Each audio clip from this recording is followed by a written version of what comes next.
여러분 안녕하십니까? 1월 4일 경제 자유 살롱 시작하겠습니다. 오늘도 제가 혼자 진행합니다. 오늘은 이베스트 투자증권의 최광혁 FICC 팀장님 모셨습니다. 안녕하십니까? 예, 안녕하십니까? FICC 팀장님이라고 제가 소개를 해드렸는데 FICC가 뭔가요? FICC는 이제 주식에서 얘기하는 주식을 빼고 네. 증권사에서 투자하는 거 나머지 매크로 부분, 그러니까 픽스드 인컴이라는 채권하고 네. 그다음에 커런시라는 환율 부분, 네. 그다음에 커머디티라는 원자재를 다루는 분야라고 생각하시면 될 것 같고 네. 여기에 이제 환율이나 이런 걸 하다 보니까 경제도 같이 하는 팀이라고 보시면 될 것 같습니다. 소위 말해서 이제 거시를 보시는 그렇죠. 전문가시군요. 거시 팀장님. 예. 그럼 주식은 안 보세요, 아예? 주식은 저는 지금은 이제 자료 내거나 이럴 땐 잘 안 보는 편이고 네. 원래 하던 보직이 매크로 전략 쪽이라서 네. 그래서 매크로 관련된 주식이나 산업 쪽은 보는 편입니다. 섹터 정도, 예. 국가나 sek터 이런 정도 큰 그림을 보신다. 예. 이렇게 이해를 하면 되겠죠. 예. 자, 2022년은 정말 힘든 투자의 시기를 보냈는데 2022년은 어떻게 되돌아보면 어떻게 평가하십니까? 근데 일반적으로 이제 제조업이나 아니면은 그냥 투자를 안 하시는 분들 같은 경우에는 네. 몸으로 경기가 힘들다라는 걸 체감하시긴 조금 어려우셨을 거예요. 물가가 조금 올랐다. 예, 네. 물가가 올랐지만은 네.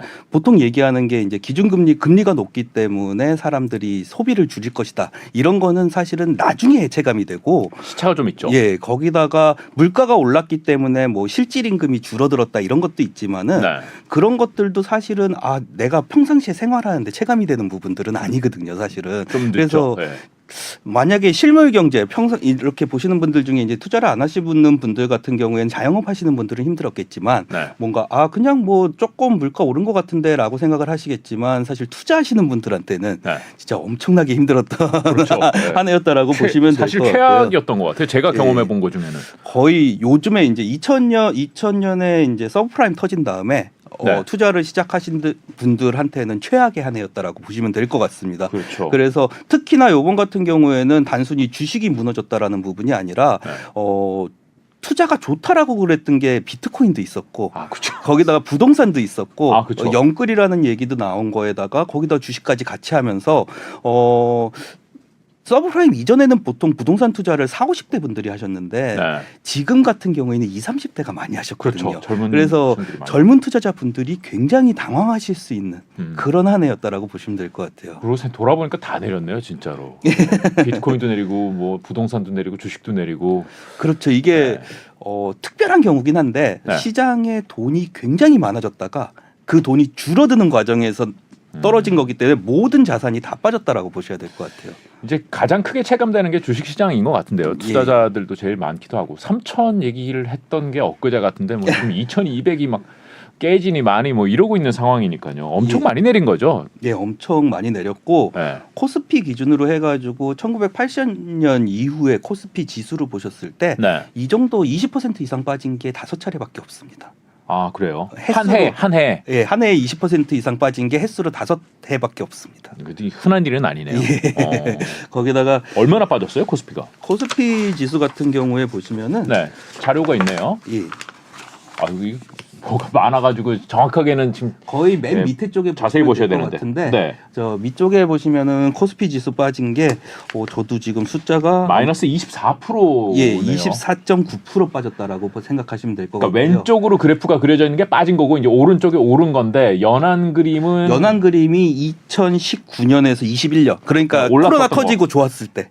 네. 예, 그 코로나 터지고 좋았을 때 얘기고 그다음에 왼쪽에 이제 마이너스로 들어간 게 작년에 얼마나 빠졌었냐라는 부분인데 사실 저거 보시면 특징이 딱 나오는 게 사실 러시아는 좀 제외하셔야 되니까. 그게 우리 러시아랑 별로 차이가 안 나는데요. 저 나스닥, 베트남, 네. 코스피, 대만 이렇게 보시면은 저게 의미하는 게 2019년에서 2021년 사이에 네. 돈이 들어오면서 왜 그 성장주 네. 아니면 IT 네. 이런 것들이 많이 올라갔었는데 네.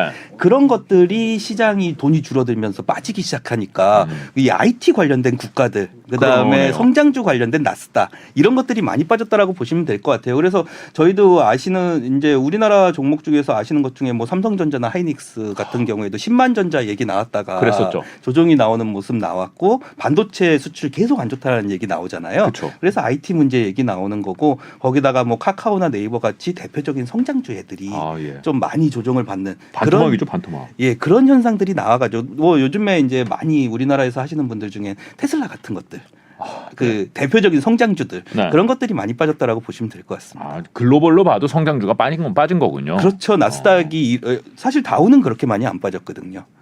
그러네요. 예. 네. 근데 이렇게 많이 빠졌으면은 좀 싸진 거 아닌가요, 이제? 그죠. 네. 이게 보통 두 가지 경우로 생각을 하셔야 되는데 네. 왜 요즘에는 주식 투자하실 때 공부들을 많이 하셔가지고 네. EPS나 PER 개념들을 많이 보세요. 네, 네. 그래서 밸류에이션이 뭐 높다 낮다 이런 말씀들을 많이 하시는데 네. PER이나 EPS 같은 경우에는 보통은 주가가 좋아질 때 아니면 안정적일 때 이 정도 밸류에이션을 주면은 여기선 싸니까 사도 된다 이렇게 개념을 많이 하시고요. 그다음에 주가가 빠질 때 바닥을 잡을 때는 거의 대부분의 경우는 PBR을 보셔야 된다라는 말씀은 드려요. EPS는 이제 주당 순이익. 예. PER은 이제 그거를 이제 주가로 몇 배냐를 맞습니다. 나눈 거고. 이거는 BPS 개념 그러니까 주당 순 자산의 개념이고요. 네. 이게 뭐냐면은 주가가 아무리 많이 빠진다라고 하더라도 네. 그 회사가 가지고 있는 자산보다 네. 자산하고 주가는 같아야 되지 않느냐. 네. 자산은 이 계산 성장률하고는 상관없는 거니까 네. 이 정도는 돼야 된다라는 게 PBR 개념이라고 보시면 될 것 같아요. PBR이 1이라는 거는 결국 이 회사 뭐 부동산이랑 뭐 차량이랑 이런 거 다 팔면은 맞습니다. 한 주가랑 비슷하다. 그래서 이 네. 회사 망해가지고 문제 생긴다라고 하더라도 네. 이거 다 팔면은 주가만큼은 보상해 줄 수 있다라는 개념이 PBR 개념이거든요. 네. 근데 과거 수치로 보셨을 때 코스피 이건 확정 PBR이라는 거는 이제 확정된 실적을 가지고 PBR을 구한 겁니다. 그러니까 내년 뭐 만약에 올해도 장사를 해가지고 돈을 벌게 되면은 내년에 자산은 좀 바뀔 수 예. 있는데 그거 말고 지금 이미 가지고 있는 그렇죠. 자산. 가지고 있는 자산만으로 계산을 했을 때 지금 0.83이거든요. 코스피 전체로 봤을 때요. 코스피 전체로 봤을 때 0.83입니다. 그러니까 이런 경우가 생겼던 게 과거에 서브프라임 때 하고 네. 그다음에 뭐 잘 아시는 IT 버블이나 네. 아니면 카드 사태 네. 이런 경우에 요런 수치로 빠졌었다라고 생각을 해 주시면 될 것 같고요. 지금 이제 0.84 돼 있는데 네. 요게 어제 한 번 더 어제 그제 해가지고 빠진 것 때문에 네. 0.83까지 내려와 있습니다. 이게 그러니까 장부에 써 있는 회계 장부에 써 있는 이 회사 자산이 얼마나 되나 맞습니다. 이거를 들여다 봤는데 지금 주가보다 자산을 더 많이 가지고 있다. 그렇죠. 주당으로 나누면은 그러면은 이 정도 수준이라면은 네. 사실은 주가가 굉장히 싼 영역에 들어간 거 아니냐. 여기서부터는 바닥이다라는 얘기들을 보통 잡을 때 보통 그래서 시장에서 자료 나오거나 보통 말씀을 하실 때 나오는 게 락바텀이라는 얘기가 있거든요. 네. 빠지는 과정에서 이 강하게 바닥을 다지는 구간이 어디냐라는 네. 걸 보실 때 보통 PBR 0.8배 0.8 수준을 배요? 봅니다. 그래요. 지금 거의 다 왔다는 거네요. 그래서 여기는 만약에 가격만으로 측정을 한다라 그러면 바닥이라고 얘기해도 되지 않겠느냐라는 말씀은 드리죠. 물론 이제 가지고 있는 자산이 부동산 뭐 이런 것들이 클 테니까 아무래도 상대적으로 그죠. 부동산 가격 내려가면 내년에 우리가 가지고 있는 땅은 그대로인데 자산이 줄었어 뭐 이렇게 될 수는 있는 거잖아요. 그건 가능하죠. 네. 그건 가능하지만은 네. 보통 사람들이 생각을 할 때 그런 게 있죠. 한국이 망하지 않는 한은 어찌됐든지 간에 경기가 조금 나아지기 시작하면은 주가는 위쪽으로 올라가는 라인이 될 텐데 그렇게 되면은 지금 사놓는 거는 사실은 장기적인 관점에서는 투자라고 할 수 있다라는 개념이 돼버리는 거죠. 그래요. 지금 절대 가치로 봤을 때는 비싸지 않다. 그렇죠. 옛날엔 비쌌네요. 이게 비쌌습니다. 이거 지금 올라가는 라인이 PBR로만 볼 수는 없는데 예전에는 사실은 저희 쪽에서 보통 말씀드릴 때 이상한 개념이 섞여 있으면은 그거는 고점이라고 생각하셔야 된다라는 말씀 가끔 드려요. 왜냐하면은 작년 재작년에 무슨 개념을 얘기했냐면 사람들이 PDR이라는 얘기를 했었어요. 이거 정상적인 밸류에이션은 아닌데 D가 드림의 D입니다. 그래서 들어본 것 같습니다. 기업이 꿈을 가지고서는 성장을 하는데 그 꿈에 대한 가치를 반영해줘야 된다라는 얘기들을 했었거든요. 그런 얘기 나오기 시작하면 저희는 가차 없이 팔아야 된다라는 말씀은 드려요. 이게 그거를 계속해가지고 꿈을 몇 년 동안 끌고 갈 수는 없거든요. 사실은. 꿈은 돈으로 예. 측정이 잘 안 되죠. 그죠. 네. 그러니까는 밸류에이션이 안 될 때 네. 사실 그런 개념들을 자꾸만 갖고 오거든요. 음. 그러면서 계속 올리고 싶을 때. 네. 그래서 그런 개념이 나오면은 조금 고점 영역이라고 보셔야 된다라는 말씀은 항상 드리고 있습니다. 그러고 보면 이제 과거에 최근에 이제 작년 재작년에 PSR도 굉장히 많이 얘기했었는데 맞습니다. 그게 네. 보통은 PER하고 PBR이 기본인데 네. 그걸로 밸류에이션이 도저히 안 나오고 너무 비싸 보일 때 네. 애널리스트 같은 경우에 그래도 이게 보기에는 추종할 때는 좋아 보이거든요. 그러면은 주가를 높이기 위해 가지고 다른 개념을 가져올 수밖에 없습니다. 설명을 해줘야 되는데 왜 예. 이렇게 비싸라는 걸 맞습니다. 설명을 해줘야 되는데 이익 남는 건 하나도 안 남는데 그래도 뭔가 팔고는 있으니까 예, 예, 그래서 맞습니다. PSR 개념을 가져왔던 것 그래서 같아요. 사실 밸류에이션이라는 개념 자체가 네. 보통 애널리스트들 얘기할 때 그런 우스갯소리로 그런 얘기도 해요. 밸류에이션은 애널리스트의 가슴 속에 있는 거라. 그래요. 하지만은 PER과 PBR은 굉장히 오래된 개념인데 예. 예, 지금 PBR 기준으로 봤을 때는 저평가 영역에 들어온 것 같다. 그렇죠. 과거의 금융위기나 이런 때하고 거의 유사한 수준이다라고 보셔야 될 것 같아요. 그래요. 사실 큰 그 수치들을 뭐 얘기 안 할 수가 없는데 예. 최근에 이제 발표된 수치가 그 무역 수지 예. 예, 적자를 지속한다는 건 이건 좋은 사인은 아니잖아요. 당연히 좋은 사인이 아니고요. 네. 한국 같은 경우에는 보통 미국을 GDP 전체에서 네. 개인 소비가 한 70% 이상이라고 보시면 되거든요. 미국이요? 어떤 경우에도. 네. 근데 한국 같은 경우가 이게 46%밖에 안 됩니다. 네. 그러면 나머지 항목들이 경제 성장률을 결정한다라고 보셔야 되는데 네. 46%라는 숫자가 이제 중국이 52% 정도, 유럽이 한 52%? 유럽 예. GDP의 52%가 소비. 예. 예. 그다음에 그 중국 같은 경우가 65%거든요. 중국도 꽤 소비가 중국이 비중이 내수 크네요. 소비가 높습니다. 그러네요. 그 유럽은 왜 이러냐면은 네.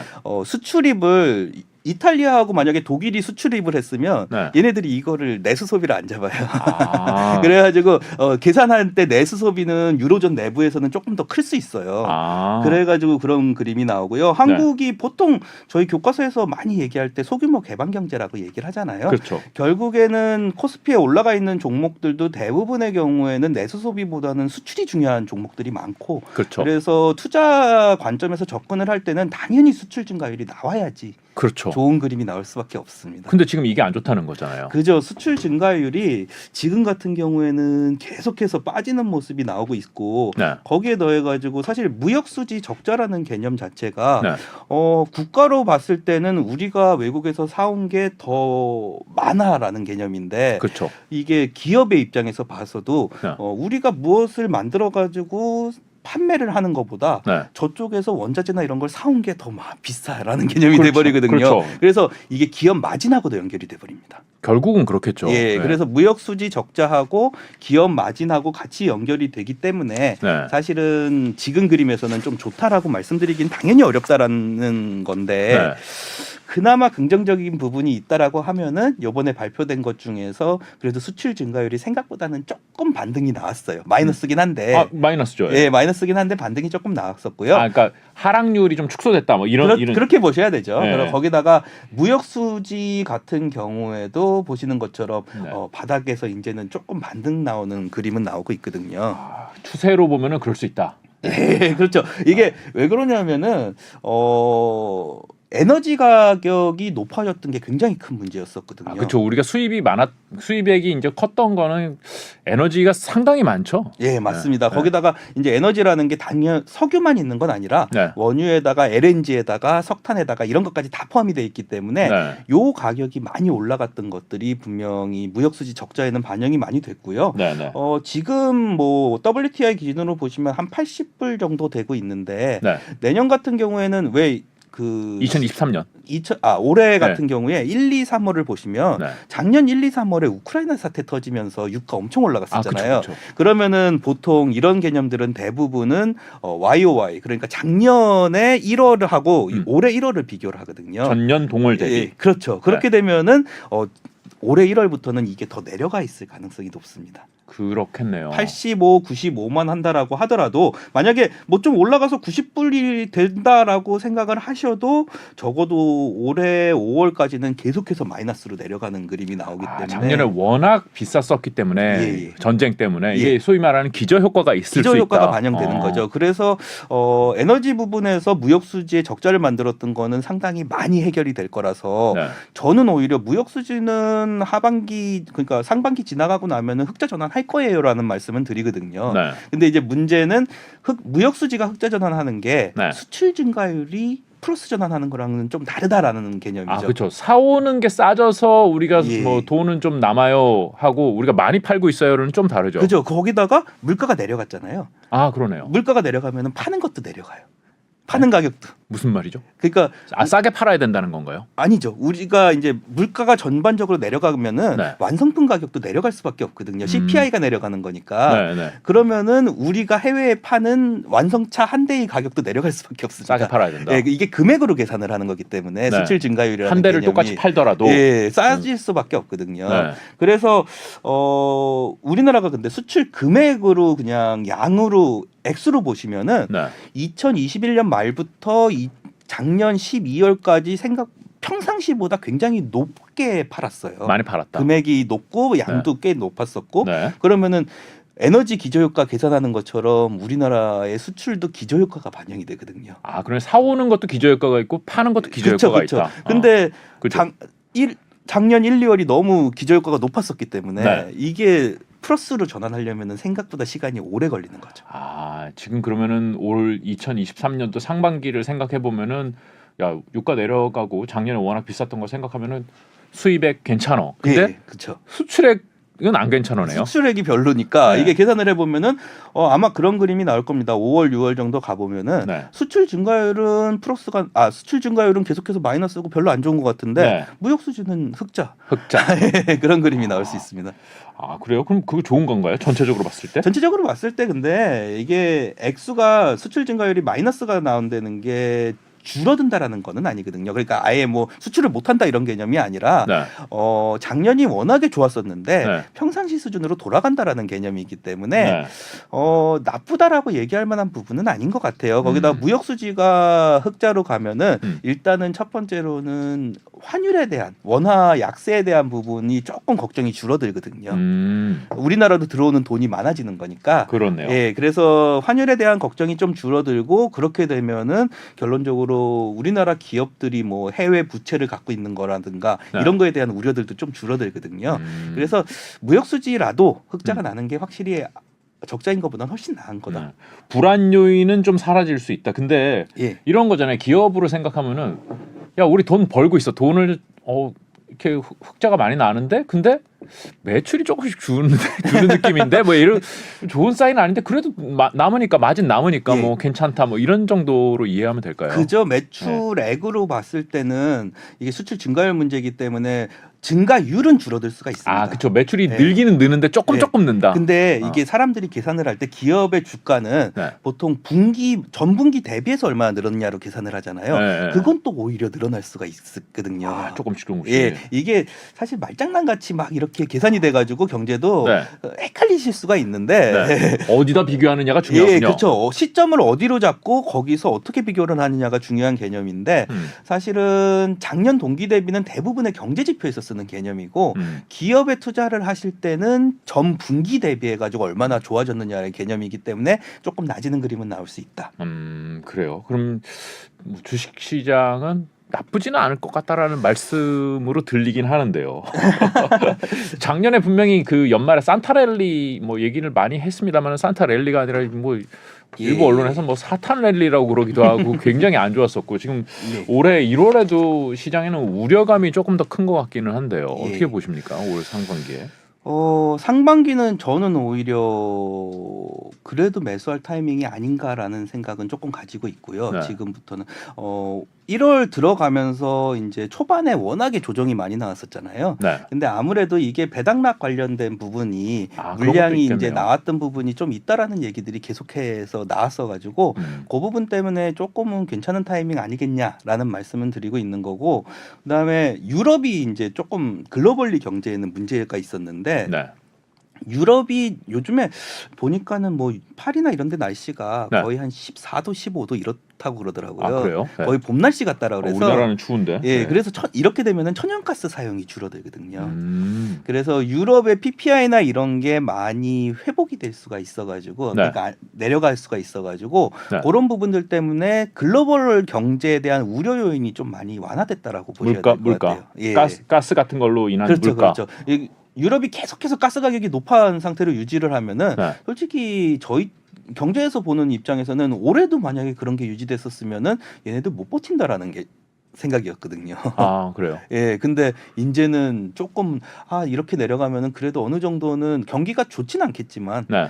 그래도 시장에 막 글로벌 시장에 막 위기 뭐 리스크 유로존 분열 막 이런 얘기는 안 나오겠구나. 그런 정도로 생각을 하고 있는 거죠. 유럽의 날씨가 좀 도와졌다. 유럽의 날씨도 그렇고 미국도 날씨가 지금 따뜻합니다. 아 그래요? 예. 막 한파가 지는 크리스마스 때 막 한파가 막 예. 엄청나게 했다 그러는데 그래서 그래도 이제 1월에 한파가 다시 온다라는 얘기가 있었는데 네. 지금 예상치보다 너무 따뜻해가지고 아 그래요? 예. 그러면 그런 것들은 유가에는 조금 긍정적이에요. 그렇죠. 에너지 가격에 긍정적으로.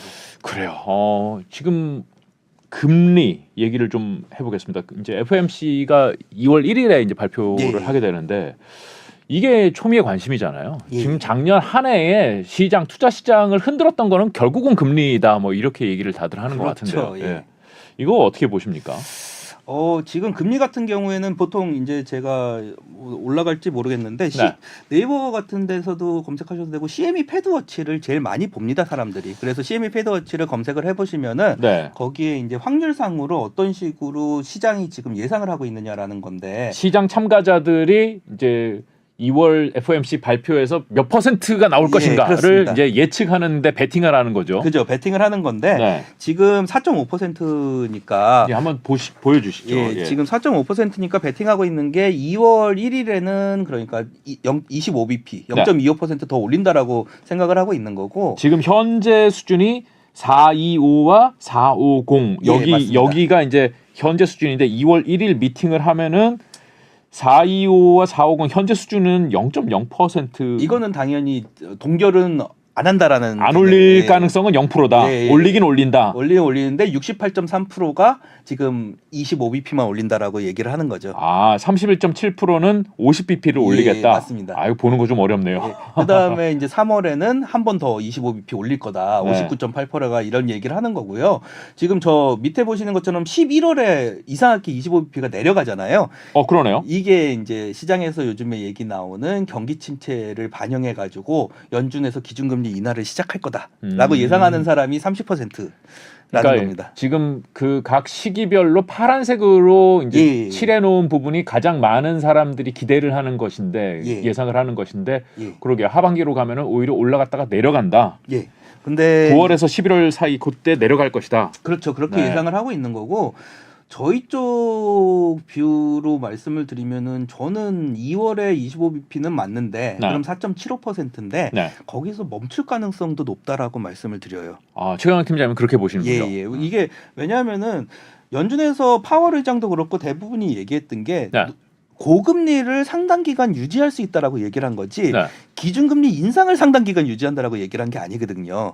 근데 찍어놓은 점들은 되게 높게 찍어놓으셨던데. 예, 5.1%를 찍어놨는데 네. 이게 4.75로 한 다음 시장에서 얘기한 대로 하면은 네. 연준에서 4.75를 만들고 5%를 만든 다음에 네. 경기가 안 좋을 것 같으니까 다시 4.75로 내릴 거다라고 얘기를 하는 건데 네. 굳이 그럴 거면은 4.75로 계속 2년 동안 보내는 게 사실 정책적인 연속성 측면에서는 오히려 낫다라고 보고 있는 거거든요. 자꾸 올렸다 내렸다 하는 것보다는. 예, 그 1년 안에 그렇게 내려버리면은 사실은 물가를 잡는데도 오히려 도움이 안 될 수가 있거든요. 그래서 굳이 이런 식의 움직임을 볼 가능성이 높을까라는 의문은 들고 있는 상황인 거고요. 네. 어찌 됐든지 간에 긍정적으로 그래도 시장 이 방송을 보시는 분들이나 시장 참가자분들이 긍정적으로 생각하실 수 있는 거는 최대가 5%라고 생각하는 사람이 굉장히 늘었다. 그러네요. 다 예. 지금 그러니까 언제가 됐든 지금 2023년도 뭐 언제 FOMC가 됐든 5%를 넘어갈 것이다는 그렇게 많지 않은 거네요. 예, 이게 그 작년에 심각하게 될 때는 네. 5.5%막 6%막 이랬었거든요. 그렇죠. 근데 이게 5%에서 이제는 그래도 한 5% 수준이면 멈추겠지라는 생각이 많아졌다라는 게 시장에서는 긍정적인 부분인 거죠. 왜냐하면 이거를 그대로 따라간다라고 하더라도 네. 여기서 25bp 두 번 더 올리는 걸 가지고 주가에 이제는 그럼 반영 끝난 거 아니냐? 라는 생각을 할 수가 있는 거죠. 그 생각이 더 먼저 들겠네요. 예. 그래서 이게 긍정적인 부분이다. 지금 한 번 두 번은 25bp씩 올리더라도 50이 아니네. 예. 이게 더 심리적으로는 크다는 거군요. 예, 심리적으로는 이제 거의 마무리 단계에 들어갔다라는 생각이 더 강할 겁니다. 하지만은 이게 또 인하되는 거는 지금 뭐 연말에 예. 25bp씩 인하될 거라고 보는 시각이 좀 있기는 합니다만은 그거는 또 연말 돼봐야지 알겠죠. 연말 돼봐야지 아는데 네. 이거는 그 상황 자체에서는 네. 진짜 좋은 건지는 저는 헷갈리는 게 네. 이게 경기가 많이 안 좋아야지 인하할 거거든요. 아 그런가요? 그러면은 인하한다라고 그러면은 경기가 안 좋을 거라고 예상을 하는 건데 네. 물가가 잡혔으니까 인하한다 이거 아닌가요? 물가가 잡히려면은 네. 연준은 기본적으로 목표 수치를 CPI를 2%로 잡아놓고 있거든요. 이걸 네. 바꿀 생각이 없다라고 자꾸만 얘기를 해요. 네. 근데 아무리 낮게 예상치를 낸다라고 하더라도 올해 말이면 한 3% 정도 진짜 낮아진다라고 물가를 보면은. 완전히 2%까지 낮추지는 못할 것이다. 예. 그러면은 어느 정도는 현재의 금리를 계속해서 유지해 나간다라는 개념인 거거든요. 근데 이렇게 인하로 갑자기 돌아선다라는 개념은 네. 시장에서는 경기 침체 때문에 인하할 수밖에 없을 것이다라고 얘기를 하는 거고요. 채권 투자 이제 채권 구루들이 이런 얘기들을 조금 해요. 그래서 연준이 생각하는 것보다 금리 인상으로 인한 경기 침체 효과가 굉장히 클 거고 네. 그걸로 인해 가지고 연준이 기준금리를 인하할 수밖에 없을 것이다라는 얘기들을 좀 하고 있습니다. 이게 대표적으로 미국만 그런 게 아니라 우리나라 같은 경우 한국 같은 경우에도 이제 노무라 증권에서 예상하는 게 네. 한국이 올해 경제 성장률을 마이너스 1.3%로 예상을 했더라고요. 2023년도 한국이 마이너스 성장한다고요? 예, 그러면서 기준금리 인하를 125p 그러니까 1.25%를 내릴 것이다라는 예상치를 노무라가요? 보고서가 나왔었거든요. 걔네는 왜 기분 나쁘게 그런데요? 그래서 네. 저희도 그 자료는 진짜 깜짝 놀랐어요. 그 정도까지 세게 보는 거는 처음이었었거든요. 네. 그래서 그러니까 그거랑 비슷하게 기준금리 인하라는 개념은 사실은 지금 상황에서는 경기가 안 좋아질 거다라는 거를 굉장히 세게 본다라고 보셔야 돼요. 내릴 때도 조심해야겠네요. 만약에 그죠? 내려. 그죠. 만약에 주가가 좋아지는 기준금리 인하라고 하면은 네. 경기가 약간의 위험 신호가 나오면서 경기가 침체가 들어갔을 때 네. 이런 수준이 아니라 사실은 왜 예전에 이제 서프라임 때나 이런 것처럼 네. 쭉쭉쭉쭉 내려주는 그 그림이 나와야지 이제 주가는 그렇게 반응할 수 있습니다. 그래요? 예. 그러면 지금 상황에서는 뭐 상반기 만약에 이 흐름대로 간다면은 금리 인상은 한 번 내지 두 번 그리고 쭉 유지 뭐 이러면 괜찮은데 쭉 유지하다가 내린다 그러면 이거는 좀 그렇죠. 주가 측면에서도 안 좋다는. 그때 코멘트하고 경기 상황을 보셔야죠. 그래요. 예. 결국은 올해는 그 FOMC를 금리를 언제 올리느냐 얼마나 올리느냐가 포인트가 아니라 혹시 내리지 않는가. 그죠. 혹시 내리지 않느냐라는 거하고 뒤쪽에 이제 코멘트를 어떤 식으로 해줄 것이냐라는 부분이 굉장히 중요하다라고 보시면 될 것 같아요. 네. 최근에 기사 나온 것 중에 이제 FOMC 위원들 우리가 진짜 미국의 FOMC 위원들까지 우리가 챙겨야 되나 싶기는 한데 예. 뭐 위원들이 좀 바뀐다고 뭐 그래서 그런 기사가 났던데 좀 비둘기파들이 많이 들어와서 금리가 좀 완화적일 것이다 중앙은행이 뭐 이런 얘기를 하는 기사도 보긴 했는데요. 아까 보셨던 그 5%까지밖에 못 올릴 것이다라는 거에 네. 조금은 반영된 것 같아요.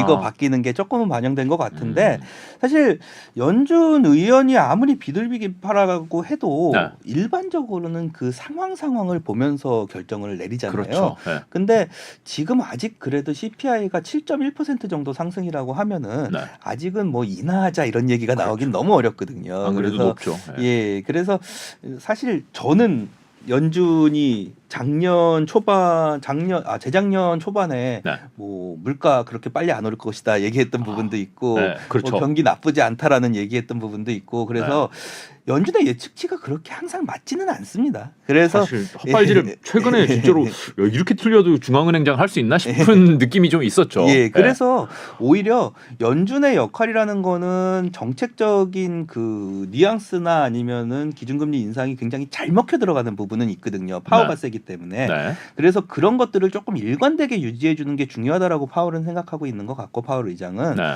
그래서 이 위원들이 바뀐다라고 해서 엄청난 변화가 나타나기는 조금 어렵지 않겠느냐라는 말씀은 드립니다. 그래요. 물가는 그러면은 그냥 올해는 기준금리를 여기서 많이 올리지도 않고 예. 많이 내리지도 않고 폭 내에서 움직인다면은 그냥 지금 수준에서 좀 하향 안정되는 수준으로 쭉 갈 것이다라고 예상을 하시는 거죠. 그죠. 하향 안정인데 네. 저 같은 경우에는 1분기하고 2분기는 시장이 예상하는 것보다 조금 빠르게 빠질 거로 보고 있고 물가 하락이. 예, 그다음에 3, 4분기 같은 경우에는 조금 반등하거나 아니면 옆으로 기어버리는 그림인데 이게 지금 7.1이니까 1, 2분기 예상하고 있는 거는 2분기 끝날 때쯤에 한 3% 초반대 보시지 않을까. 그러면 거의 반 내려가는 거니까 그거에다가 이제 이렇게 되면은 보통 근데 경제하는 사람들이나 이렇게 예상치를 낼 때 네. 이렇게 쭉 빠르게 내려가면은 네. 그림을 선을 이렇게 거버리거든요, 추세를. 네. 그렇게 되면은 2분기 끝날 때쯤에는 아마 디플레 얘기도 나올 수 있어요. 아, 그러겠네요. 이 속도로 내려가면은 그렇죠. 디플레기 때문에 기준금리를 다시 인하해야 된다라는 얘기도 나올 수는 있어요. 그러겠네요. 예, 근데 1분기에 빠지는 걸 보는 이유는 아까 말씀드렸던 것처럼 에너지 가격이 생각보다 빨리 빠질 것 같아가지고 비중이 크죠, 에너지가. 예, 에너지가 비중이 커가지고 그게 빠질 것 같고 네. 그리고 미국 물가에서는 비중이 가장 높은 게 렌트비입니다. 주택 렌트비. 네. 우리나라하고는 좀 다른데 네. 주택 렌트비가 가장 높은데 이게 2분기에 좀 빠질 것 같아요. 거기도 부동산이 안 좋으니까. 부동산이 안 좋은 부분도 있고 부동산 가격은 벌써 이제 YOY로는 빠지기 시작했는데 네. 미국 같은 경우에는 부동산 가격 고점이 렌트비 고점 잡는 데까지 보통 연구 논문으로 보시면 1년 6개월 정도 걸립니다. 시간이 엄청 많이 걸리네요. 이게 한국은 똑같거든요. 네. 근데 미국은 이게 달라가지고 시차가 있어가지고 아마 빠지기 시작하는 게 2분기 정도지 않을까라고 보고 있고 그러면 거기 이제 내려가는 속도를 좀 가속시켜 줄 것 같아서 그러면은 조금 더 빠진다라고 보셔야 될 것 같아요. 그래요. 예. 환율 최근에 이제 1,200원대까지 이제 내려와서 예. 좀 많이 1,400원 막 이렇게 얘기했던 때가 엊그제 이거 이렇게 빨리 환율이 움직이나 싶기도 합니다. 달러 뭐 인덱스 좀 많이 내려온 것 같고 이제 예. 계속 옛날에 1,100원대까지 돌아갈까요? 어떻게 될까요? 저는 그거는 조금 오래 걸릴 것 같다라고 말씀은 드리고요. 1,100원대까지는. 1,100원대까지는 원래 이제 환율 분석하는 분들이 네. 이 2018년 이전만 해도 네. 뭐 연간 평균 환율 얼마나 돼요? 1,100원이요. 그럼 대강 맞았어요. 그렇죠. 네. 이게 항상 거기 있었죠. 변동성이 굉장히 높은데 네. 결국에 평균 내 보면 1,100원이었거든요. 네. 근데 지금 같은 경우에는 이게 달러만의 문제가 아니라 네. 지금 생각하셔야 되는 게 이제 아무래도 IT 재고 조정 나오는 부분들 네. 그다음에 아까 무역 수지는 그래도 흑자 전환하겠지만 수출이 그렇게 좋지는 않다는 부분. 우리나라. 예, 그다음에 우리나라가 보통은 중국하고의 관계가 지금은 많이 전환을 하려고 하고 있잖아요. 중국에 수출을 많이 하거나 이런 것들이. 네. 그래서 그런 전환 과정에서 나타나는 경기의 이제 삐걱거림 네. 그런 것들을 다 고민을 하시면은 네. 사실은 이게 원화 자체의 이제 한국 경제에 대한 좋냐 나쁘냐의 문제도 같이 들어가기 때문에 결국은 그 나라 환율이라는 거는 그 나라 통화에 대한 믿음이죠. 그죠. 네. 그러니까는 1,100원 수준보다 높은 수준에서 네. 평균이 잡혀버릴 가능성이 높습니다. 한국 경제에 대한 믿음은 과거 이제 2019년 이전보다는 안 좋다. 그렇죠. 지금 상황만으로 보셨을 때는 네. 한국 뭐 대만도 마찬가지고 한국도 그렇지만은 지금은 경제의 그 전체 틀 자체를 좀 전환하는 시점이거든요. 그렇죠. 아무래도 글로벌 공급망이라는 것 자체를 미국이 조금 바꾸고 싶어하는 그림도 있고 네. 지정학적 리스크가 완전히 해결된 것도 아니고 네. 중국하고 한국의 관계도 조금은 변화되는 시점이고 네. 그렇기 때문에 그 라인에서는 한국이 약간의 변동성은 더 올려야 될 것 같아요. 그럼 여기서 다시 1,300원대로 올라갈 수도 있다고 보시는 거예요? 1,300원대는 가능할 걸로 보고 있고요. 네. 2022년 그러니까 작년 같은 경우가 굉장히 특이했던 해가 네. 원래 달러 인덱스하고 원달러 환율 같은 경우에는 상관계수로 보시면 한 0.45 정도? 그러니까 달러가 움직이는 거를 달러가 높아졌기 때문에 원달러 환율이 올라간다라는 게 한 45% 정도가 설명을 했었어요. 그러니까 달러 인덱스라는 거는 달러에 대해서 이제 주요국의 통화 대비 예. 그 환율들을 이제 가중 평균해 가지고 이제 그렇죠, 내는 건데 그렇죠. 거기에 원화는 안 들어가죠. 원화는 안 들어가죠. 원화는 주요 통화가 아니기 예. 때문에 달러 인덱스에는 안 들어가는데 그 달러 인덱스가 올라가면은 원달러 환율도 올라가야 되는데 원래 올라가는 게 당연한 건데 네. 그게 한 45% 정도의 영향력을 가졌었거든요. 별로 관계가 크지는 않았네요. 그렇게 엄청나진 않았습니다. 네. 근데 지금 작년 같은 경우에는 이게 0.97까지 올라가 있었거든요. 거의 예. 달러 인덱스 올라가는 만큼 우리나라 환율도 올라갔다. 뭐 이렇게 봐야 되는 거네요. 그렇죠. 그래서 네. 재밌는 그림이 작년 그림 그려보시면요. 네. 달러 인덱스하고 원달러 환율하고 똑같이 움직여요. 0.97이면 그러겠네요. 예. 네. 그러니까는 원화가 약해졌다라는 개념보다는 네. 달러가 너무 셌었다. 아, 작년은. 그러네요. 예, 그렇게 네. 보셔야 될 것 같고요. 그래서 이게 수출이나 이런 것도 그렇게 도움이 안 됐던 게 네. 달러가 셌기 때문이기 때문에 아. 원화하고 뭐 일본, 대만 뭐 이런 나라 통화하고 비교해 보면 네. 생각보다 한국 원화가 그렇게 약하지가 않았어요. 아 그러네요. 예. 그러니까 우리나라가 못한 게 문제가 아니라 지금 미국 달러가 너무 셌던 게 문제군요. 달러 때문이었어요. 네. 대부분은. 근데 달러가 그렇게까지 세게 갔던 이유는 유로존 환율이 너무 안 좋았기 때문에. 아 유로 통화 가치가 떨어졌기 때문에. 예, 이게 달러 인덱스를 구성하는 통화가요. 네. 유로화가 있고 파운드화가 있고 스위스 프랑도 들어가고 스웨덴 크로나도 들어가고 네. 이렇게 해서 유럽 통화가 한 75%가 들어갑니다. 아 그래요? 예. 그래서 유럽이 우크라이나 사태 나면서 이렇게 안 좋으면은 스웨덴도 들어가는데 예. 원화가 거의 못 들어가요? 이게 예전에 만들어진 개념이라서 네. 이 한국 같은 경우에는 이제 나중에 선진국으로 편입이 됐잖아요. 네. 그래서 이게 안 들어가는 개념이라고 보시면 돼요. 아 달러 인덱스는 거의 그러면 유로화에 대한 유로에 있는 통화들에 대한 달러의 가치라고 봐야 그렇죠. 되겠네요. 유럽 통화 거기에 이제 더해지는 게 엔화. 엔화. 어. 그다음에 멕시코나 이런 남미. 그래가지고 대부분 그렇게 되니까 유럽이 우크라이나 사태 때문에 안 좋으니까 네. 달러가 더 세게 가버린 거죠. 아 그러네요. 예. 유로 통화의 약세가 예. 상대적으로 달러의 강세를 불렀다 이렇게 해석하면 되겠네요. 그렇죠. 그래서 아까 말씀드렸던 것처럼 유럽이 날씨가 따뜻하면은 달러도 좀 빠질 수 있다. 아 유럽이 강해지니까. 예, 예. 아 그러네요. 그렇지만은 또 우리나라 원화의 가치는 또 다른 얘기니까. 내려가다 보면은 어느 순간에는 약간 딱 걸려버리는 순간이 나올 것 같아요. 우리나라 경제가 막 좋아지는 타이밍은 아니기 때문에. 그렇죠. 예. 그래요. 아 그러면은 한 1,200원대에서 기준을 잡고선 1,300원도 살짝 갔다 왔다. 예, 그 정도 보시면 될 것 같습니다. 지금 달러 가치는 살짝 그러면 과대평가됐다고 보시는 거군요. 결국 달러 인덱스 기준으로 봤을 때. 달러 인덱스 기준으로 봤을 때 달러는 항상 과대평가라고 보셔야 될 것 같고요. 그렇죠. 네. 이게 경제 개념에서 달러를 다른 나라 통화는 다 경제 개념에서 보는데 네. 달러는 기축통화 개념에서 접근이 되기 때문에 언제나 조금은 과대평가가 있습니다. 그렇죠. 예. 달러가 지금 과대평가돼 있고 그게 이제 조금은 제자리를 찾아올 가능성이 있어 보인다. 그죠. 근데 기준금리를 인하하지 않는다면은 네. 그래도 뭐 한 100 언저리에서 네. 왔다 갔다 할 가능성이 높습니다. 달러 인덱스 기준으로 예, 예. 지금은 한 104? 뭐 지금 104.6 정도 예, 될 그 겁니다. 정도 되죠. 예. 조금 내려오는 정도군요. 예, 조금 내려. 4%. 이게 예. 기대하시는 것만큼 이렇게 쫙 내려가는 드라마틱한 건 조금 어려울 것 같아요. 제가 이제 왜 이거 여쭤보냐면은 결국 달러가 가치가 떨어진다는 거는 이제 예. 금이라든지 뭐 이런 예. 그 실물 자산에 대한 가치가 올라간 달러로 평가되는 실물 예. 자산의 가치가 올라간다는 거로 해석될 수 있는데 그게 그렇게 그 여지는 별로 크지는 않겠네요. 그러면 그래도 뭐 달러가 이게 너무 안 올라가고 안정되면은 네. 그 안정성을 바탕으로 해서 그 다음에 이제 실물 가치에 대한 디스카운트 요인들은 사라지는 거겠죠. 디스카운트 요인이라는 거는 그러니까 뭐 달러가 올라갈 수 있는 리스크를 아. 반영한 요인들이나 올라갈지도 몰라, 야, 예. 달러 비싸질지도 몰라라는 예. 걱정은 좀 줄어든다. 그렇죠. 작년 예. 같은 경우에 예. 달러가 많이 오를 수 있다라는 개념들이 있었잖아요. 네네. 그런 것 때문에 원자재에 접근을 못하던 것들은 이제는 사라지겠죠. 아 그렇군요. 그러면 원자재는 조금 회복될 수도 있다고 보시나요? 지금 개념에서는 제일 좋게 보는 거는 저희 쪽 이제 원자재 애널 의견도 동일하고 네. 귀금속 쪽이 제일 낫지 않느냐라는 말씀은 항상 드리고 있는 거고요. 귀금속. 예. 네. 결국은 금이네요. 금이죠. 네. 금 얘기고 네. 이게 귀금속을 두 가지로 볼 수 있는데 달러가 그래도 좀 약해지는 부분 때문에 금에 대해서 투자하는 부분이 있는 거고 두 번째로는 실질 금리하고 금은 보통 반대로 움직이긴 하거든요. 실질 금리. 예, 실질 금리는 그냥 명목 금리가 아니라 실질 금리요. 그렇죠. 그래서 명목 금리에서 기대 인플레이션을 뺀 값이 실질 금리인데 네, 머리 복잡합니다. 예. 네. 이건 조금 근데 이게 네. 그냥 생각하기엔 좀 복잡할 수 있는 게 네. 기대 인플레도 분명히 빠질 거예요. 그렇죠. 근데 기준금리 인상이 멈췄다라는 개념이라면은 네. 명목금리가 더 빨리 빠질 거다라는 개념은 있거든요. 실질금리. 명목금리가 더 빨리 빠지고 네. 기대임 기준금리가 이렇게 거기서 멈춰 있는데 명목금리가 빠져요. 예. 시장금리가.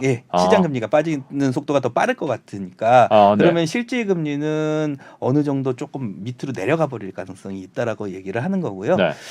그래서 그 라인으로 보면은 실질금리가 지금 꽤 크게 튀어 올랐었거든요. 네. 그게 이제 하락하기 시작하면은 금 가격은 오히려 그거에 맞춰서 반등하는 그 그림 때문에 이제 금을 조금 더 보는 그림이 있습니다. 근데 이런 얘기들은 나와요. 이제 중앙은행에서 금에 대한 투자를 조금 늘리는 것 같은 모습이 나오고 네. 거기다가 시장에서도 금이 괜찮다라고 하면서 수요가 조금 늘어났잖아요. 네. 그러면은 에너지 가격은 빠지는 상황이니까 네. 에너지 가격 빠지고 금에 대한 수요는 늘어나는 거라고 하면은 네. 금에 투자하는 게 아니라 금을 생산하는 금광 기업에 투자하는 게 낫지 않겠느냐라는 얘기는 있어요. 왜요? 에너지 가격 빠지는 거하고 금강 기업하고는 또 무슨 관계인가요? 생산비가 줄어드니까요.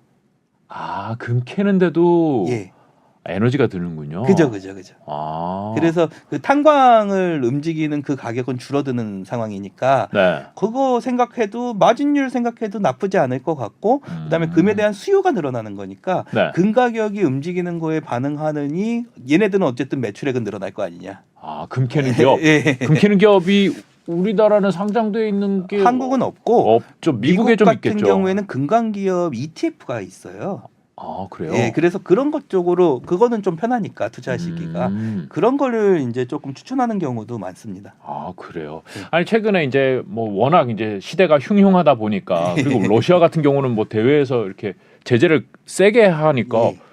우리도 이제 외환 보유고 같은 거를 뭐 이렇게 달러도 있고 금도 있고 뭐 엔화도 있을 거고 뭐 유로화도 있을 거고 막 이렇게 여러 가지 자산으로 이렇게 해놓는데 러시아 같은 경우는 달러로 외환을 보유고를 가지고 있었는데 금으로 바꿔야겠는데 이 생각을 할 거란 말이죠. 금을 꽤 늘리고 있죠. 근데 네. 이머징 국가들 대부분이 최근 같은 경우에는 명확하게 이게 뭐 때문이다라는 건 아닌데 네. 이머징 국가들 대부분이 금을 늘리고 있습니다. 달러를 줄이고. 예. 금 달러가 이렇게 센데. 금 보유량을 생각보다 많이 늘리고 있습니다. 그거는 뭐 최근의 일인가요? 아니면 최근에 계속해서 그런 현상들이 나타나더라고요. 근데 러시아 같은 경우에는 네. 사실 2017년, 16년, 17년 이럴 때 외환 보유고 발표나는 걸 보시면은 네. 생각보다 달러 보유 비중을 굉장히 많이 줄이면서 위안화 비중을 확 늘렸었어요. 뭐 그거는 그럴 수도 있을 것 같긴 그다음에 합니다. 지금 이제 다시 금 투자가 들어가는 거고요. 네. 중국도 금을 사고 있고 나머지 이머징 국가들이 굉장히 특이한 경우인데 네. 미국하고 척을 지는 게 아님에도 불구하고 금 쪽에 대한 보유 비중을 좀 늘리는 모습입니다. 왜 그럴까요? 아무래도 달러에 대한 변동성 해지 측면이 아닐까라는 생각은 가지고 있어요. 그래요. 그러면은 달러에 대한 수요가 줄어든다 이렇게 봐야 되는 거네요. 그만큼은 또 수요가 어느 정도는 줄어든다라고 보셔야죠.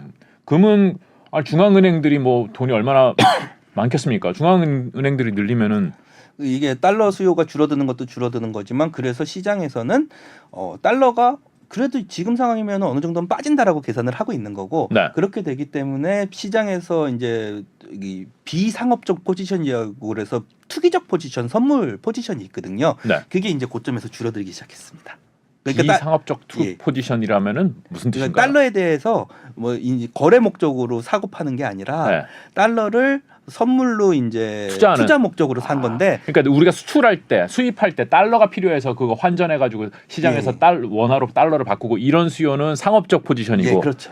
그리고 그게 아니라 나는 수출입은 관계없고 달러가 좀 오를 것 같은데 달러를 좀 사야겠어 이런 이제 예, 거를 그게 비상업적 예. 포지션이군요. 그게 줄고 있다고요? 고점에서 줄기 시작했습니다. 이 투자 목적으로 달러는 이제 매력이 점점 줄어든다는 판단이군요. 시장에서 이제 달러가 그래도 여기서부터는 약세로 갈 거다라고 생각하는 거죠. 그런 걸 따로 이렇게 잡을 수가 있군요. 이만큼이 그렇죠. 상업적 포지션이 이만큼이 비상업적이다. 예, 그게 그럼 이건 굉장히 정확하겠네요. 이건 시장 참여자들이 보는 거니까요. 보통 이제 그걸 가지고 환율 얘기할 때는 조금 더 방향성을 잡은 경우는 꽤 많아요. 그렇죠. 예. 뭐 아니 환율이 내려도 우리는 수출을 해야 돼, 우리는 수입을 해야 돼. 이거는 뭐 어쩔 수가 없는 거니까 내려도 바꿔야 되고 올라도 바꿔야 그렇죠. 되는 예. 고정되어 있는 어느 정도의 변동성이라면은 그렇군요. 그럼 환율은 지금 그렇게 가는 추세지만은 우리나라 원화 대비는 그래도 막 내려갈 수는 없다 이렇게 보시는 거고요. 그죠. 예. 네. 채권 얘기도 좀 여쭤보고 싶습니다. 뭐 FICC니까 다 보시는 건데 최강희 팀장님이 채권 관심 굉장히 높아요 요즘에. 그죠. 예. 예. 저도 이 기사는 안 봤었거든요. 예. 근데 보고 깜짝 놀랐어요. 개인 채권 개인 투자 비중이 채권은, 늘었다라는 기사였는데요. 예. 개인 이 그래프 채권 X를 이 정도까지 늘었는지는 몰랐는데, 근데 아마도 저게 단순히 개인이 살 수 있는 물량은 아니고, 네. 저도 이제 저걸 보고서는 깜짝 놀라서 채권 담당자하고 이제 얘기를 좀 했는데, 네. 아마도 ETF나 펀드를 통해 가지고 투자하는 경우가 굉장히 크지 않았을까. 그렇게 했죠. 예. 근데 확실히 지금 상황은 채권 ETF 투자하는 사람들은 늘어난 것 같아요. 관심이 많죠. 예. 괜찮죠. 전 나쁘지 않다라고 보고 있습니다. 사실 저도 이제 ETF 투자는 가능하거든요. 그렇죠. 증권사에 계신 분들은 이게 개별 종목이나 뭐 이런 것들에 대해서는 제한이 있죠. 아예 안 건드립니다. 저는. 네. 그래서 ETF 투자만 하는데 네. 저는 이제 30년물 같은 ETF는 저도 사거든요. 그래요. 예. 좋다고 보시는 거군요. 예. 자, 지금 리서치 센터에 계신 분이 채권 ETF를 드셨다. 이거 굉장히 중요한 사인인 것 같습니다. 보통 이제 어떤 회사의 주가를 예측할 때 그 회사의 뭐 임원이나 이런 분들이 자기 회사 주식을 샀다 뭐 이런 공신하면 굉장히 호재잖아요. 지금 약간 증권사 리서치에 계신 팀장님이 채권을 사셨다. 채권 ETF를 사셨다. 예. 보통 그러니까 이 10년물 이상의 채권 금리는 네. 세 가지로 구성된다라고 보셔야 돼요. 하나는 기준금리, 네. 단기금리니까 기준금리라고 보셔야 되고요. 네. 하나는 앞으로의 경제에 대한 리스크를 반영합니다. 네. 그 다음에 다른 하나는 인플레이션이 어떻게 될 것이냐에 대한 인플레이션 예상치를 반영하거든요. 네. 이 세 가지를 반영해가지고 금리가 정해지는데 네. 지금 말씀드린 것처럼 인플레이션은 누구든지 떨어질 거라고 보거든요. 그렇죠. 그 다음에 경기는 지금 상황에서는 지금보다는 안 좋아질 거는 다들 인정하시거든요. 네. 근데 기준금리는 올라봤자 지금 25bp, 50bp? 뭐 그렇게 그렇죠. 생각하면은 네. 기준금리가 조금 더 오를 여지는 남아있지만 나머지 두 개가 금리를 빼버릴 거니까. 금리가 빠지면은 ETF는 올라가는 거잖아요. 채권 가격은. 채권은 올라가죠. 예. 예. 그러니까 지금은 채권하기에 나쁘지 않은 시점인 거죠. 개별 채권도 이제 증권사에서 많이 판매하고 하는데 이제 개별 채권들은 이게 이자 수준이 뭐 한 6%씩 준다는 뭐 이 회사 이름만 들어보면 그 회사 내부 사정은 잘 모르지만 야 이거 6%를 줘? 7%를 줘? 이런 회사들도 있더라고요. 있죠. 있고 이게 지금 만약에 진짜 이름을 아시는 우량한 애들이 그런 걸로 나온다라고 그러면은 나쁘지 않아요. 나쁘지 않은데 이게 과거에는 왜 못 보셨냐 하면은 이런 거 원래는 개인한테 그렇게까지 많이 안 팝니다. 그래요? 예, 이게 물량이 없어가지고 기관들도 사고 싶어도 잘 못 사는 경우도 많거든요. 이런 채권들은. 네. 근데 이게 증권사나 아니면 금융 쪽에서 자금 조달에 대한 이 린즈가 있다 보니까 이거를 통해 가지고 자금 조달을 하는 과정에서 물량들이 나왔다라고 보셔야 될 것 같고요. 네, 무슨 캐피탈 뭐 이런 데도 많고 이거 다 은행 뭐 계열사 아닌가 이런 싶은 뭐 그런 것들도 있었던 것 같고. 근데 이게 조금은 보셔야 되는 게 지금 타이밍에선 분명히 좋은 게 맞았어요. 작년 이제 연말에. 근데 지금 같은 경우에는 은행 이자율 적금 이제 제일 높은 게 한 5-6% 정도 되잖아요. 그렇게까지 되나요? 예. 네. 근데 그거보다 더 높은 회사채 상품이라고 한다면은 분명히 그 안에 리스크 반영은 있거든요. 위험하니까 높겠죠. 예, 그래서 그 리스크 반영은 조금은 생각하셔야 되고 두 번째로는 만약에 개인이 1년물을 사셨어요. 1년 만기짜리를. 그러면은 그 개인이 1년 만기짜리 산 다음에 중간에 돈이 필요해도 팔기가 어렵습니다.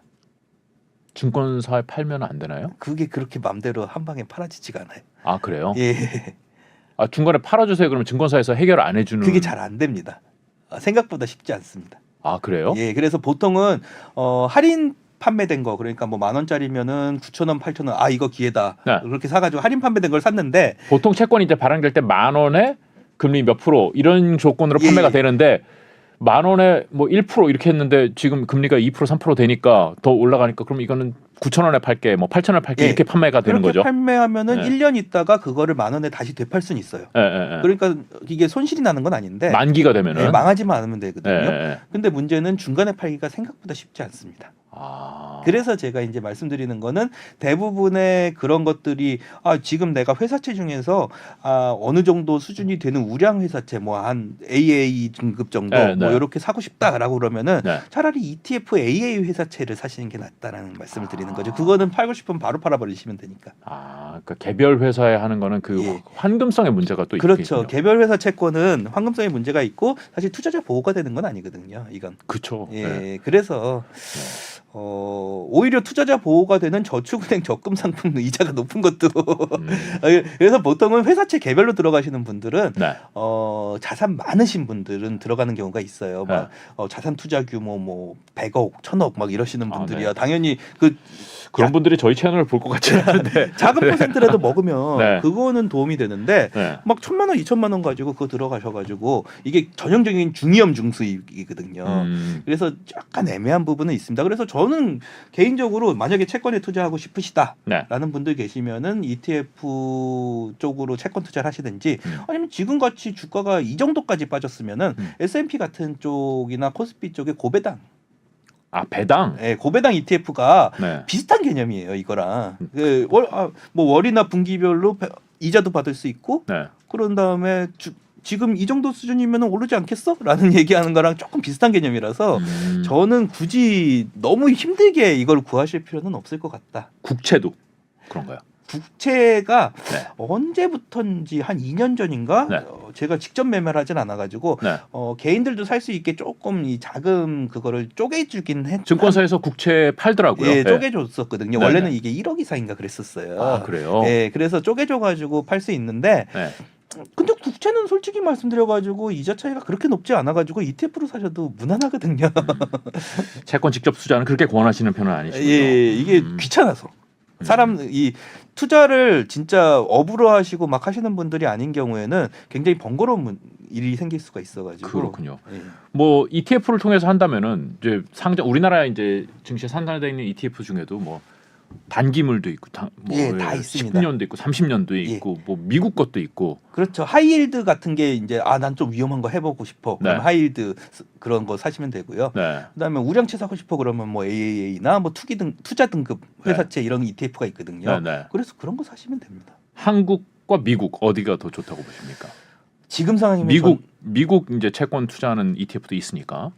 저는 저 같으면 한국 사겠습니다. 그래요? 예. 왜냐하면은 한국 쪽이 기준금리 인상이 더 빨리 멈출 것 같아요. 예, 그래서 지금 당장에 뭔가 한다라 그러면 한국 쪽이 한 번 더 해볼 만한 여지는 있고요. 근데 미국도 지금 상황 이 정도 수준이라면은 올해 말까지 봤을 때 손실이 날 만한 가능성이 그렇게 높진 않아요. 그래서 두 가지 국가는 나쁘지 않아 보이고 네. 다만 이제 유럽 같은 경우에는 여전히 기준금리 인상의 시기가 남아 있거든요. 그래서 유럽보다는 차라리 한국이나 미국 쪽이 낫다라는 정도는 말씀드리죠. 결국 중앙은행이 얼마까지 올리느냐가 되게 중요한 요인이기 때문에 기준금리를 올리면은 이게 금리가 올라갈 수밖에 없으니까. 그렇죠. 예. 그래요. 아까 잠시 앞서서 이제 뭐 유가 얘기도 나오기도 하고 금 얘기도 하긴 했는데 원자재 쪽은 지금 이제 작년에 고점 찍고선 다들 대부분 이렇게 좀 안정되는 추세인 것 같기는 한데 올해는 이 안정되는 추세가 계속 될 거라고 보십니까? 유가 같은 경우에는 보통 많이 보고 있는 라인이 75불에서 한 70불 정도 라인 보고 있습니다. 지금보다 조금 더 내려오는. 지금보다 조금 내려온 상태로 많이는 보고 아니고. 있는 거고. 그래서 뭐 지금 유가가 80불이거든요. 네. 그래서 요 정도면은 사실은 안정성은 뭐 그 안에서 움직이는 거면은 크게 나지는 않을 것 같다라는 올해 뭐 말씀드리고요. 올라도 많이 오르지 않고 내려도 많이 내리지는 않을 것 같다라는 말씀이시네요. 그래서 오히려 올해 같은 경우에는 아까 말씀드렸던 것처럼 1, 2분기 같은 경우에는 금이 제일 좋은 선택이 되지 않을까. 그래요? 원자재 중에는 금이 제일 좋은 선택이 되지 않을까라는 말씀을 드리고요. 네. 3분기에 조금 상황을 보시면서 네. 3분기부터는 중국 쪽의 인프라 투자나 이런 것들이 조금 더 위쪽으로 올라오는 그림이 나올 가능성이 높거든요. 중국에서 인프라 투자를 많이 할 것이다. 예, 인프라 투자가 올라오거나 네. 거기다가 이제 위안화도 달러가 약세로 가면은 위안화가 이제 강세로 가는 그림이 나올 텐데 네. 그런 그림이 나오기 시작하면은 구리 쪽에 대한 투자는 산업적 금속 중에서 구리 투자는 3분기 정도에 한번 기회를 보시는 게 가능성은 있다. 라고 말씀을 드리고 있습니다. 이 구리는 결국 대표적인 산업재이기 때문에 예. 경기가 침체되면 구리는 좋을 수가 없는데. 그렇죠. 근데 이제 중국에서 사용하는 양이 워낙에 많고 네. 중국 쪽이 지금까지는 작년 재작년 그림 보시면은 부동산이나 이런 거에 대해서 네. 굉장히 많이 막았었거든요. 규제를 많이 했죠. 예, 네. 근데 지금 규제를 좀 풀어주는 분위기라서 네. 그런 부동산 투자, 인프라 투자 이런 것 들어가는 것 때문에 구리가 좀 수요가 높아질 수 있다. 그 어느 게 먼저 나오나요? 그런 뉴스가 야 중국이 투자를 한다, 뭐 엄청 인프라 투자 계획을 발표했다, 뭐 이런 게 먼저 나오나요? 아니면 구리 가격이 먼저 움직이나요? 이거는 산업재 그다음에 원자재는 대부분의 경우에는 이거는 생각하셔야 될 것 같은데 네. 경기계 약간 후행적인 금속 그 애들입니다. 네. 자산 중에서. 네. 그래가지고 주식처럼 네. 이거 바닥인 것 같으면 미리 사가지고 주가가 먼저 선행하고 이런 그림이 아니라 경기가 괜찮아지는 모습이 나오면서 그 뒤를 따라가지고서는 원자재가 움직이거든요. 그래서 원자재 투자하실 때는 경기에 대한 그 산업재나 이런 원자재 투자에서는 절대로 먼저 움직이실 필요 없습니다. 상황 먼저 보시고 조금 올라가는 것 같은데 그러면 그때 사시면 됩니다. 덤빌 필요는 없다. 예. 예. 그래요. 뭐 2023년 여러 가지 분야에 대해서 뭐 제가 다 여쭤본 건 아닙니다만은 대강의 이제 큰 그림은 좀 그려본 것 같은데 2022년은 뭐 어디에 투자했든 대부분 진짜로 마이너스 안 나면 정말 잘했다 너 뭐 이런 얘기를 듣는 시장이었는데 2023년은 말씀을 들어보면 그거보다는 조금 나을 것 같다. 그리고 변동성이 그렇게 클 것 같지는 않다라는 느낌으로 저는 이해를 했는데 작년보다는 훨씬 줄어들겠죠. 예. 그래도 전반적으로 좀 긍정적으로 봐도 되겠죠. 조금 이제 걱정하고 있는 거는 네. 시장에서 보고 있는 그림이 전부 다 상저하고에 몰려버렸어요. 상저하고. 예, 그래서 올해 1분기 안 좋고 네. 1분기에 딱 안 좋아져가지고서 2분기에 바닥 찍고 네. 3분기, 4분기 이제 올라가는 그림 나오면서 네. 그러면은 2024년, 25년 다시 날아간다, 랠리 나온다. 이게 지금 컨센서스예요. 지금 시장 참가자들은 그렇게 기대를 하고 있군요. 그게 제일 편하고 제일 좋은 그림이거든요. 네. 근데 그게 컨센서스가 돼버렸는데 걱정하고 있는 거는 만약에 1, 2분기가 좋은 그림이 나와버리면 네. 생각보다 사람들이 이제는 괜찮아졌나 보다 하고서는 들어가 버릴 수가 있거든요. 세게. 투자를. 예, 네. 세게 투자가 들어갔는데 그렇게 된 그림이 나오면 3분기가 안 좋을 수가 있어요. 뭐 투자 많이 하면 3분기 좋은 거 아닌가요? 그러니까 3분기 경기가 꺾일 가능성이 있거든요. 1, 2분기에 만약에 소매 판매나 소비나 이런 게 꺾이는 신호가 안 나오면은 네. 보통 소비가 안 좋아지는 거, 금리가 올라서 소비가 안 좋아지는 건 1년의 시차를 둬요. 네. 근데 미국이 작년 3분기부터 빠르게 올리기 시작했거든요. 네. 그러면 올해 3분기가 네. 사실은 금리 영향을 받는 시점이거든요. 소비가 위축될 수 있다. 예, 그럼 갑자기 빠져버릴 수가 있어서 네. 저는 그래서 말씀드리는 게 만약에 1, 2분기 바짝 따지고 올라가는 그림이라고 그래도 지금부터 2분기 중순까지는 사도 괜찮은 그림인 거고 그럼 바닥에서 사시는 거니까 네. 그다음에 만약에 1, 2분기가 경기가 좋아가지고 네. 올라가다가 꺾이는 거라 그러면은 1, 2분기에는 경기 좋고 주가 괜찮으니까 지금은 사셔도 되는 타이밍이다라는 말씀을 드려요. 네. 그래서 오히려 조심하셔야 되는 게 4월, 5월. 그러니까 좋다고 그럴 때 조심해야 되고 예. 안 좋을 때는 좀 예. 덤비자. 이게 네. 원래 의미대로 되는 건 아닌데 세린메이라는 말이 많잖아요. 세린메이. 5월에 팔고 떠나라라는 얘기들이 예. Sell in May. 세린메이라는 말이 많은데 네. 진짜 의외로 5월이 그런 라인에 걸려버릴 가능성이 있거든요. 그래서 1, 2분기는 어느 정도는 투자하셔도 되는 시기다라는 말씀을 드리고 있고요. 만약에 조심을 하신다면은 4월, 5월경에 조금 이제 시장에서 막 엄청난 상승 얘기 나오고 막 이러더라도 네. 조금 조심하시면서 접근하시는 게 낫지 않겠느냐라는 말씀 드립니다. 자, 시나리오 굉장히 구체적으로 잡아주셨습니다. 5월 조심하고 1, 2분기, 2분기 중반까지는 그래도 조금 편한 마음으로 우리가 들어갈 수 있지 않을까 이런 말씀까지 해주셨는데 그래요. 여러 가지 참 다 예상을 해봤습니다. 뭐 대부분 맞았으면 좋겠고 다 맞았으면 저는 좋겠습니다만은 시장이 뭐 기대만큼 아니면 기대가 좀 다르게 움직일 때마다 좀 다시 한번 모시고서 여쭤보도록 하겠습니다. 오늘 나와주셔서 정말 고맙습니다. 예, 감사합니다.